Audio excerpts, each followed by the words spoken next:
This is our Chandler Price printing press. It was built in 1912, and it's the largest platen press that the Chandler Price company ever manufactured. It has a chase size of 14.5 inches by 22 inches, which is about the biggest that these Gordon-style presses come. Ours is in amazing condition, and we use it for printing and die cutting large forms. Everything except for the rubber rollers are all original. In this video today, I'll be demonstrating how we set up and print a letterpress project on this press starting from scratch. This video is going to show a different setup compared to our Heidelberg Platen, but the principles are pretty much the same. Today we'll be using this press to demonstrate a very simple printing technique called overprinting, where we print a 3-color design using only 2 printing plates. Here's the 2 printing plates we'll be using today. And we're going to combine a few different ink colors to show how overprinting can give some cool variety to a design. I've locked the base into the chase, and I'll mount the plate on the bottom left corner because I'm going to be using a different style of gauge pins on this press, so I need to leave room for them on the base. Next, I'm going to put a fresh Timpin sheet onto the press, making sure that it's nice and tight.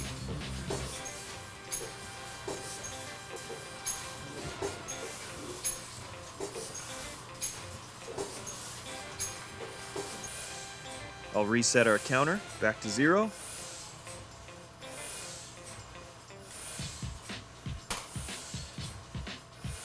then start inking up the press. I'm using a Pantone Yellow 012 right out of the can, so no ink mixing is needed.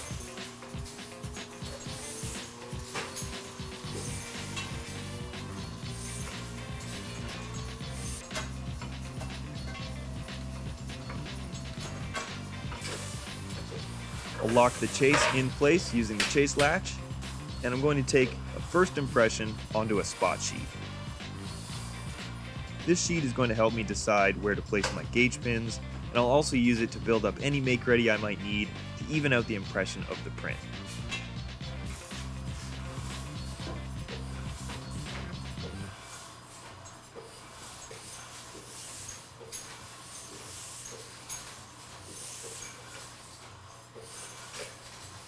I like to cut away some of the excess paper on the spot sheet and then use a ruler and pencil to mark on the Timpin where the gauge pins will go.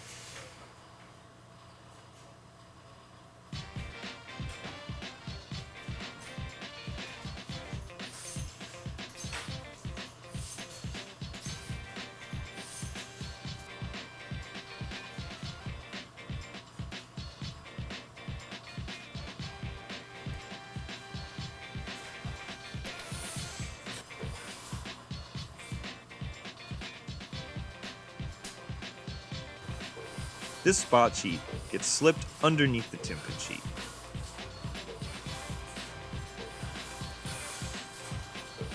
I also like to put down some tape before I place my gauge pins, just to help the pins stay in place. 2 gauge pins go on the bottom, and 1 gauge pin goes on the side. These are McGill's spring tongue gauge pins that also date back to the mid-1800s.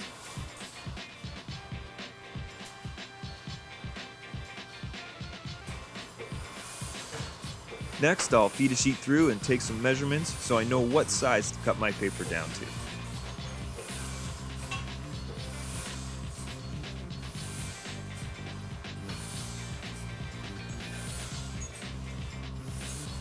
I always like to run the crop marks off the edge of the sheet on 2 sides.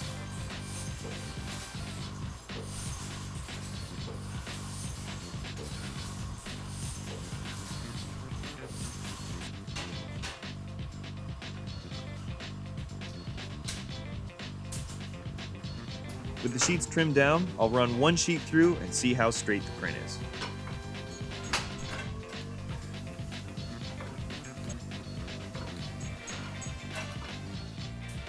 I'll make an adjustment to the lower guide, take some extra ink off the press, and check again.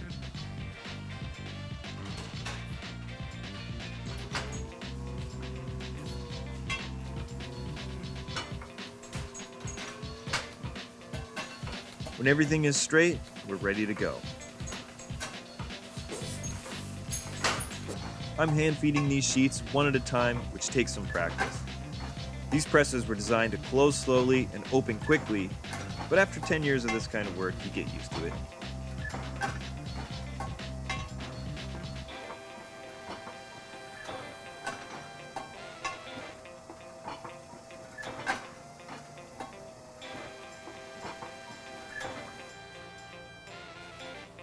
With the first color finished, we're going to clean off this press and ink up another color.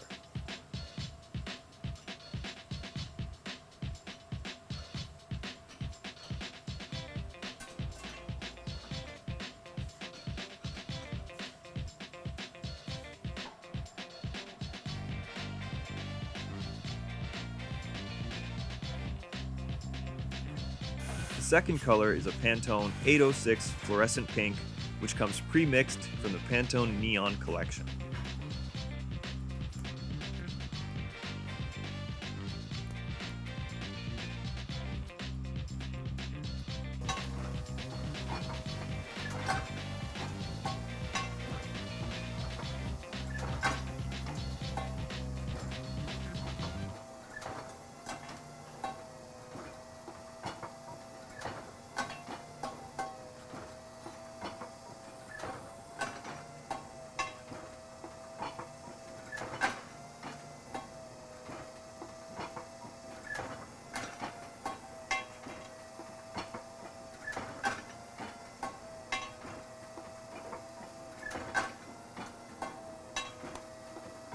We're not going to change the plate for this run, just the color. So I'm going to print another stack of cards in the same way I just printed the last stack.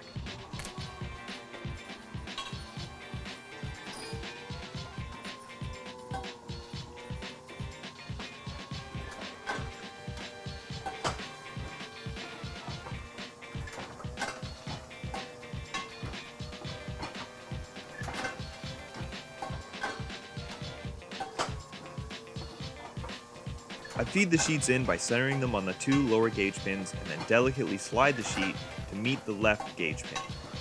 When the press begins to close, the sheet will settle into place and the tongues on the guides will prevent the paper from falling. If a sheet does fall, never ever consider ever reaching for it.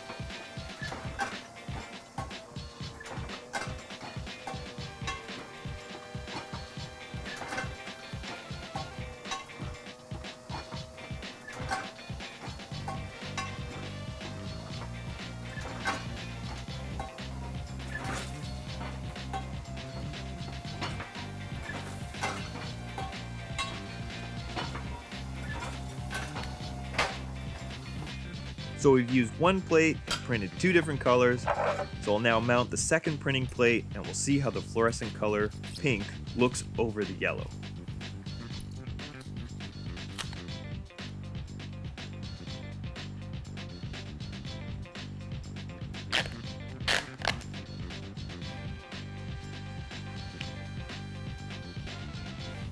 Positioning of the second plate won't be perfect, so I'll need to make some adjustments to dial in the registration until it is perfect.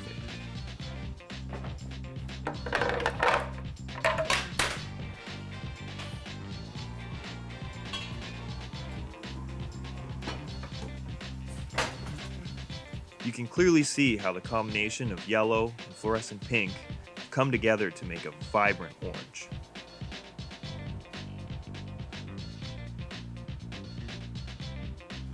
I'll need to make a few slight adjustments to my guides and then tape them down so that they don't move.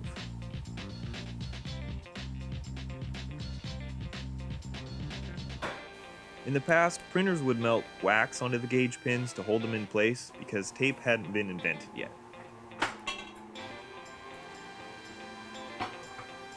I'll run another 3 sheets through and check our registration and our inking.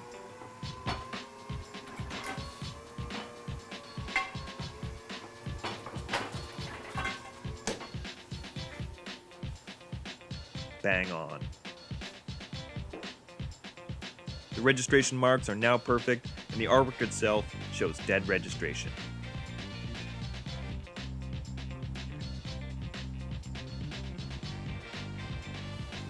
I'll turn up the speed on the press and start printing.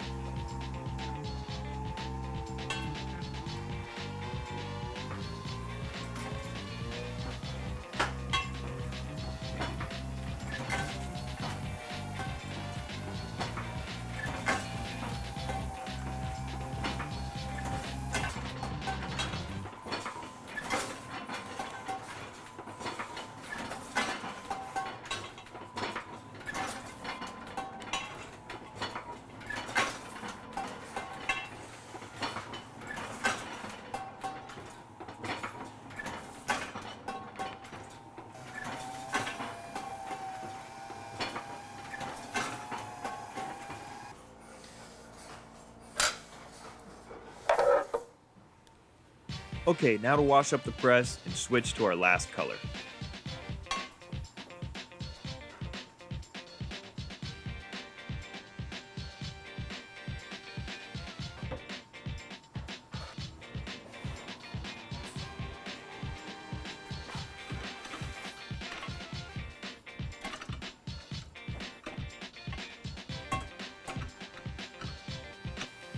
During the wash-up, I got some ink onto the Timpan paper, which isn't the end of the world, but I do want it to dry as soon as possible, so for that, I'll just slap some baby powder down and keep on rolling. Now to ink up our final color, which is a Pantone 801 Fluorescent Blue.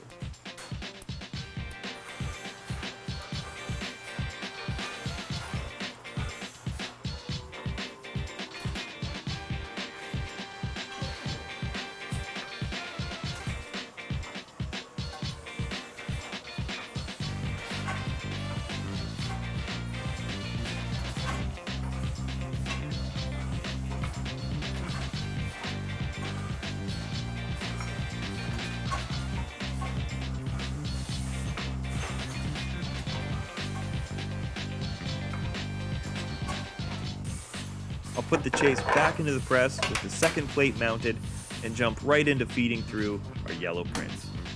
The registration for this plate already matches this print, so I can get right into printing.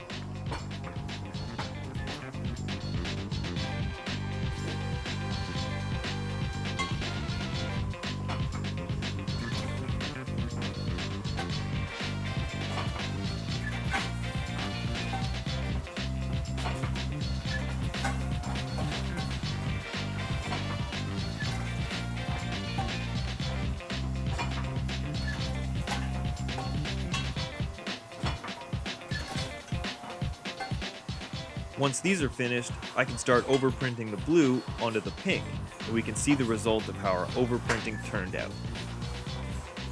So we're going to skip ahead a little bit and see how the final product looks. We have blue over pink, blue over yellow, pink over yellow.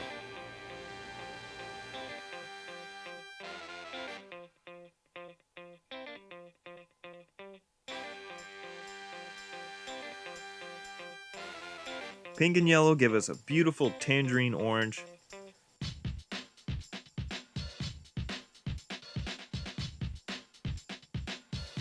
Blue over pink gives us a deep shade of blue.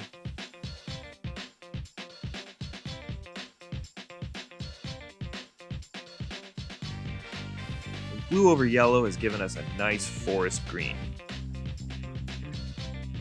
These are some very basic principles of color theory and overprinting, and letterpress is a process that can achieve some really incredible results.